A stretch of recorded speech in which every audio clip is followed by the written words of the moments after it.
अस्सलाम वालेकुम। आप देख रहे हैं द लाइन ऑफ फायर। मेरा नाम बैरिस्टर एहतशाम अमीरुद्दीन है। नाजरीन, देखा यह गया है कि जिन माशरों में तालीम का फुकदान होता है या तालीम की कमी होती है, उन माशरों में ख़वातीन के ख़िलाफ़ जुल्म तशद्दुद भी ज़्यादा होता है, जिसकी एक ज़िंदा मिसाल हमारा माशरा भी है। क्योंकि हम अक्सर ख़बरें सुनते हैं कि ख़वातीन को तशद्दुद का निशाना बनाया जाता है। कभी कारोकारी के वाक़यात होते हैं, कभी कुरान से शादी कर दी जाती है, कभी घरेलू तशद्दुद का निशाना बनाया जाता है। और फिर ये ख़बरें भी सुनने में मिलती हैं कि जहेज़ ना मिलने पर खातून को या बहू को जिंदा जला दिया गया और फिर कह दिया जाता है कि गैस का चूल्हा फट गया था। तो इन तमाम वाक़यात की हौसला शिकनी करने के लिए मुआशरे में मुख्तलिफ प्लेटफॉर्म्स पर काम होता रहता है। मिसाल के तौर पर पहली चीज़ ये होती है कि FIR दर्ज की जाती है उन लोगों के खिलाफ जो कि जालिम होते हैं। फिर मुख्तलिफ NGOs शऊर उजागर करने की कोशिश करती हैं, हुकूमत कानून साजी करती है कि लोगों का माइंडसेट चेंज किया जाए, लोगों में शऊर उजागर किया जाए। और जहेज़ जो कि एक लानत है, इस माशरे में एक नासूर की तरह फैल चुकी है, उसकी हौसला शिकनी की जाए। लेकिन हो कुछ उल्टा ही रहा है, गंगा उल्टी बह रही है। मिसाल के तौर पर कुछ दिन पहले लाहौर में एक वाक़या ऐसा हुआ है जिसमें एक खातून ने, जिसकी उम्र 28 साल थी, सिर्फ इसलिए खुदकुशी कर ली क्योंकि उसका गरीब बाप उसे जहेज़ में फर्नीचर देने की हैसियत नहीं रखता था। उसका मुतालबा यह था कि मेरी शादी होने जा रही है, मुझे फर्नीचर चाहिए, लेकिन क्योंकि उसके बाप के वालिद के पास पैसे नहीं थे तो उसने खुदकुशी कर ली। अब इस ख़ानदान पर क्या क़यामत टूटी है, इनकी क्या कैफियत है, ये क्या सोच रहे हैं, आज आपको मैं ये दिखाऊंगा। और मैं ये बताऊंगा कि अब हमें ये देखना होगा कि इस मुआशरे में हमें समाजी इंसाफ की भी ज़रूरत है। ये लीगल जस्टिस का केस नहीं है, FIR की ज़रूरत नहीं है, खुदकुशी उसने खुद की है, लेकिन समाजी तौर पर इंसाफ चाहिए। लोगों की सोच बदलने की ज़रूरत है, लोगों के जो ख़यालात हैं, उनके जो अफकार हैं, उनका जो माइंडसेट है, वो बदलने की ज़रूरत है। तो आइए पहले इस ख़ानदान के कुछ अफराद से बात करते हैं। मैं लाहौर में मनावा में मौजूद हूँ, इस वक्त उस घर के बाहर खड़ा हूँ। मुश्ताक साहब यहाँ पर हैं, उनकी बेटी रज़िया के मामला था। इनसे पहले बात करते हैं, फिर प्रोग्राम को आगे लेकर चलेंगे मेरे साथ।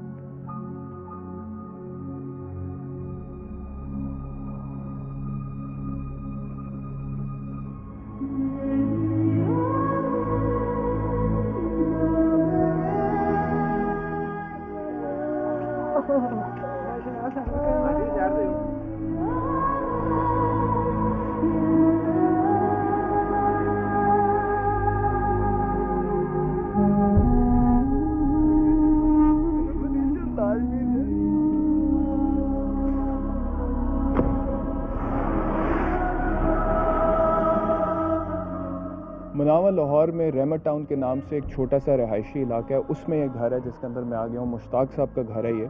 और मुश्ताक साहब इस वक्त घर पे नहीं है।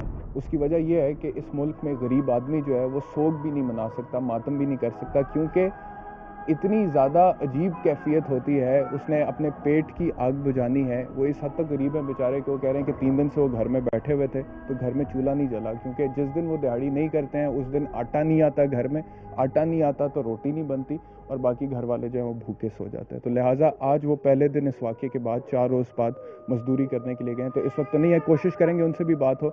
लेकिन यहाँ पर जो रज़िया है जिसने खुदकुशी की, उसकी नाबीना वालिदा ज़रूर मौजूद है, उनसे आपकी मुलाकात कराते हैं मेरे साथ।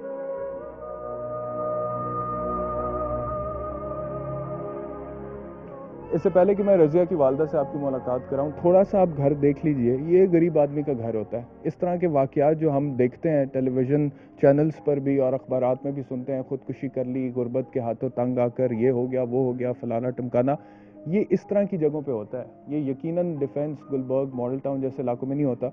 अब देख लीजिए, ये छोटा सा घर है, इसकी हालत आपके सामने है। ये इसका सहन है, 2-3 चारपाइयाँ यहाँ पर पड़ी हैं। 2 कमरे थे इस घर में, अभी भी हैं ऑफ कोर्स। एक कमरे में रज़िया जिसने खुदकुशी की वो और उसकी वालदा सोते थे, और दूसरे कमरे में मुश्ताक साहब और उनके जो बेटे हैं वो सोते थे। तो इस कमरे में रज़िया ने खुदकुशी कर ली, दुपट्टा अपने गले में बांध कर पंखे के साथ लटक कर उसने खुदकुशी कर ली। तो ये 2 ही कमरे हैं इस घर में। अब आइए आपकी मुलाकात कराते हैं रज़िया की वालदा से।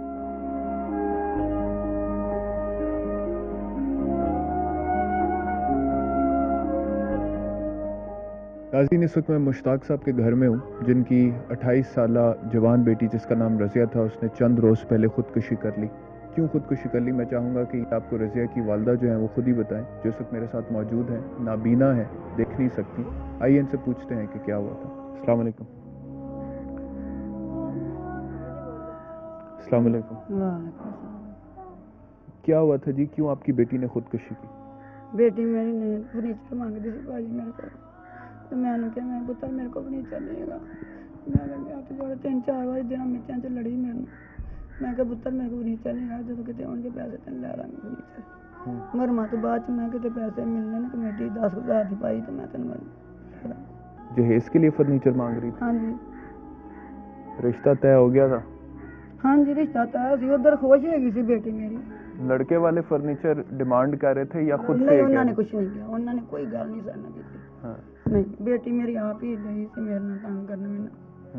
मैं तेरे अब्बू रोज दिहाड़ी आटा रात को लैके आंदे सी मुकाने दी।